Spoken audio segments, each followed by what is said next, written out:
Nwada Consilio Gala. I'm going to go na alum Obodoukwu. Anyị na-enye Chineke ekele n'ụbọchị taata maka a na-emepe bank ụlọ akụ ọba ego nke dị n'obodo. N'afọ 1993 ka bank a bidoro na-arụ ọrụ wee rụọ ọrụ wee ruo taa. Anyị rụtara ebe anyị nwesi ebe anyị na-arụ ọrụ. Mgbe gara aga ihe dịka ọnwa n'ole gara aga enwe Microfinance bank ndị mechichara emechi mana site na amara Chineke nke anyị ka na-arụ ọrụ. So anyị na-ayọ ndị customers ka ha bịa mepee account. Anyị na-enye loan, anyị nwere savings account, anyị nwere current account, anyị nwere fixed deposit, anyị nwere daily savings na other services. Anyị na-eme fund transfer, interbank transaction. Ị ga-esi na bank ọzọ kwụnyere nwanne gị ma nne gị nọ n'Obodoukwu ego ha bịa were ego. Anyị ga-esikwa ebe a kwụnyekwere onye nọ na bank ọzọ ego.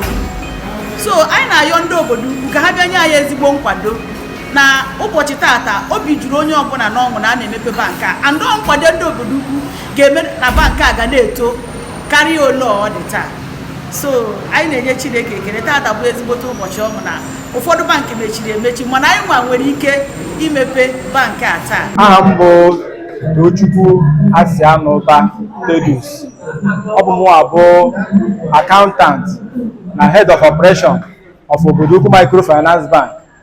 N'ụbọchị taa ka Obodoukwu Microfinance Bank na-emepe officially bank nke ha rụrụ. N'oge gara aga anyị ebe anyị nọ ụgbọ ebe anyị na-akwụ rent, mana n'ụbọchị taa anyị agbaligo ịrụpụta bank nke anyị ga-akpọ Obodoukwu Microfinance Bank n'onwe anyị. Dịka n'ọdụ ụbọchị taa ndị mmadụ agbakọgo iji hụ na emepere bank a. Anyị jizi ohere a na-akpọku ndị Obodoukwu na ndị obodo ọzọ gbara anyị gburugburu ka onye ọbụla bịa mepee akaụntụ n'Obodoukwu Microfinance Bank.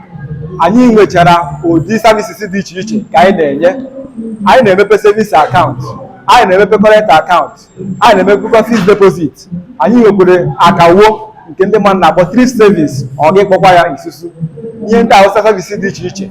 Anyị na-enyekwa aka na-enye ndị mmadụ loan, ya ịgbazinye ndị mmadụ ego ka ha nwee ike iji ya wee na-azụ ahịa na-enyere onwe ha aka, n'ihi na enweghị onye na ugbu a na-anaghị agbaziri ego n'ebe dị iche iche iji wee hụ na ha nyere aka ka biznes ha na-agbago.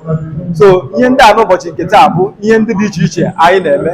So anyị na-asịsị ka ndị Obodoukwu ndị nke nwe anyị na-ekelekwe ndị dị iche iche ndị nke nyere aka ịhụ na ha rụpụtara bank a, n'ihi na ọ bụghị ihe ofu onye na-arụ. Ya wụ ndị Obodoukwu agbago mbọ ịhụ na bank a na-arụpụtara ya.